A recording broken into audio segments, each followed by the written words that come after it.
কক্সবাজারে পর্যটকদের অন্যতম আকর্ষণ সাগর পাড়ের ফিশ ফ্রাই। তবে পচা ও নিম্নমানের মাছ দিয়ে খাবার পরিবেশনের অভিযোগ এখন অহরহ। এ নিয়ে সৈকতের সুগন্ধা পয়েন্টে ভাসমান ফিশ ফ্রাইয়ের দোকানে অভিযান চালিয়েছে কক্সবাজার ট্যুরিস্ট পুলিশ। সাইফুল ইসলামের রিপোর্ট, জানাচ্ছেন শাশ্বতী সরকার। দর্শনার্থীদের অন্যতম পছন্দের খাবার সমুদ্র পাড়ের ফিশ ফ্রাই। তবে পর্যটকরা জানান, অর্ডারের সময় ভালো মাছ দেখালেও রান্না করে পরিবেশন করা হয় পচা ও নিম্নমানের মাছ। এতে অর্থের অপচয়ের পাশাপাশি স্বাস্থ্য ঝুঁকিও বাড়ছে বলে অভিযোগ ভুক্তভোগী পর্যটকদের। যেটা মনে করছি তাজা ওই মাছটাই নিছি, নেওয়ার পরে আমি জানি যে এখানে পচা মাছ দিয়া তারা ভাইজা দেয়।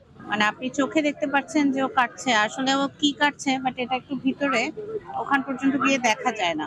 ওটা আরো সামনে নিয়ে আসলে লাইভ কিচেন হলে ভালো হতো। এ নিয়ে রবিবার সন্ধ্যায় অতিরিক্ত ডিআইজির নেতৃত্বে ভ্রাম্যমাণ অভিযান চালায় কক্সবাজার ট্যুরিস্ট পুলিশ। এ সময় বিপুল পরিমাণ পচা মাছ জব্দ করে ধ্বংস করেন তারা। পর্যটকদের সঙ্গে খাবার নিয়ে প্রতারণা কোনোভাবেই বরদাস্ত করা হবে না বলে জানান ট্যুরিস্ট পুলিশের অতিরিক্ত ডিআইজি। মাছ ব্যবসায়ীরা তারা আমার পর্যটকদের সাথে যে ধরনের প্রতারণা করতেছে, মাছ দেখাচ্ছে তাজা মাছ, অথচ পিছনে গিয়ে দেখা যাচ্ছে পচা মাছ বিক্রি করতেছে। তারা আবার পচা তেল দিয়ে বিক্রি করতেছে, যে ওজনে মাছটা দেওয়ার কথা ছিল তার চেয়ে কম ওজনে মাছটা আবার দিচ্ছে। এইভাবে আমার পর্যটকদের সাথে তারা প্রতারণা দিনের পর দিন, বছরের পর বছর করে আসতেছে। কক্সবাজারে আসা প্রত্যেক পর্যটকের নিরাপত্তা নিশ্চিতে ট্যুরিস্ট পুলিশের কঠোর অবস্থানের কথা জানান তিনি।